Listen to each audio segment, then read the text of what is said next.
اعوذ باللہ من الشیطان الرجیم، بسم اللہ الرحمن الرحیم۔ ہنالک، وہیں، دعا زکریا، حضرت زکریا علیہ السلام نے دعا کی ربہ، اپنے رب سے۔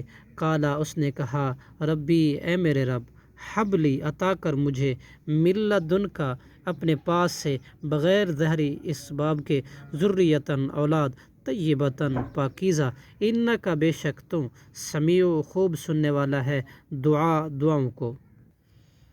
فنادتہ الملائکہ، چنانچہ آواز دی ملائکۃ، فرشتوں نے، وہوا، جب کہ وہ قائم، کھڑا تھا، یصلی، نماز پڑھ رہا تھا، فی المحراب، حجرے میں، انا، کہ بے شک اللہ، ان اللہ، کہ بے شک اللہ، یبشرک، خوشخبری دیتا ہے تجھے، بیحییٰ، حضرت یحییٰ علیہ السلام کی، مصدقا، اس حال میں کہ وہ تصدیق کرنے والا ہوگا، بکلمات، ایک کلمے کی، حضرت عیسیٰ علیہ السلام کی، من اللہ، اللہ کی طرف سے، وسیداً، اور سردار ہوگا، وحصورا، اور بہت زیادہ ضبط کرنے والا ہوگا اپنے نفس کا، ونبیًا، اور نبی ہوگا، من الصالحین، اور صالحین میں سے ہوگا۔